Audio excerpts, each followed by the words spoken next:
मित्रांनो, Marnus लाबुशेनने 12 August रोजी सकाळी एक्स सोशल मीडिया प्लॅटफॉर्मवर एक पोस्ट शेअर केली आहे, ज्यामध्ये तो आपल्या क्रिकेट बॅटच्या रिटायरमेंटबद्दल बोलला आहे। त्याच्या या पोस्टवर भारतातील अनेक चाहत्यांनी आपली नाराजगी व्यक्त केली आहे। आता तुम्हाला प्रश्न पडला असेल की भारतातील चाहते या पोस्टमुळे का खुश नाही आहेत आणि त्या बॅटचा भारताविरुद्ध काय इतिहास आहे, हेच मी तुम्हाला या व्हिडिओमध्ये सांगणार आहे। व्हिडिओला सुरुवात करण्याअगोदर जर तुम्हाला असेच क्रिकेटचे अपडेट नेहमी जाणून घ्यायचे असेल तर आमच्या चॅनलला नक्की सबस्क्राइब करा। मित्रांनो, जर तुम्ही विसरला असाल तर मी तुम्हाला सांगू इच्छितो की 19 नोव्हेंबर दिवशी भारताविरुद्ध लाबुशेनने नाबाद अर्धशतक झळकावले होतं आणि हा 2023चा फायनलचा सामना होता आणि त्या खेळीमुळे भारत वर्ल्ड कप फायनल हारला होता। आता या पोस्टवर क्रिकेट चाहत्यांनी आपली नाराजगी व्यक्त का केली असेल याची कल्पना तुम्हाला आली असेल। त्या खेळीमुळे भारत 2023च्या विश्वचषकाच्या अंतिम सामन्यात पराभव पत्करावा लागला होता। हा पोस्ट शेअर करताना 30 वर्षीय मार्नस लाबुशेनने आपल्या बॅटची निवृत्तीची घोषणा केली, जेथे त्याने बॅटचे काही फोटो शेअर केले आहेत आणि कॅप्शन मध्ये लिहिलं आहे की think it is a final time to retire the world cup final bat. Post मध्ये बॅट तुटलेल्या अवस्थेत आपल्याला दिसत आहे। आता ही बॅट लाबुशेनच्या एवढे जवळ का आहे आणि त्या फायनल मॅच मध्ये काय झालं हे तुम्हाला मी थोडंफार सांगतो। 2023च्या वर्ल्ड कप फायनलच्या वेळी ऑस्ट्रेलिया सामन्यात संघर्ष करत होता। त्याची धावसंख्या 3 बाद 47 रन्स अशी होती। या मॅच मध्ये ऑस्ट्रेलियाला 241 धावांचा पाठलाग करायचा होता।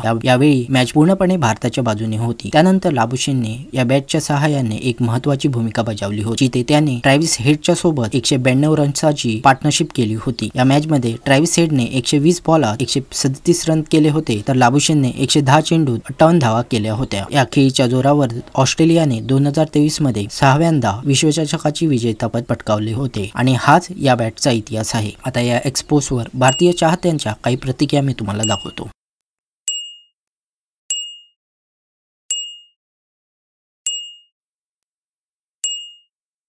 जर तुम्ही पण क्रिकेट प्रेमी आहात आणि असेच व्हिडिओ तुम्हाला पाहायला आवडत असतील तर आम्हाला नक्की सबस्क्राइब करा। Till then take care and bye.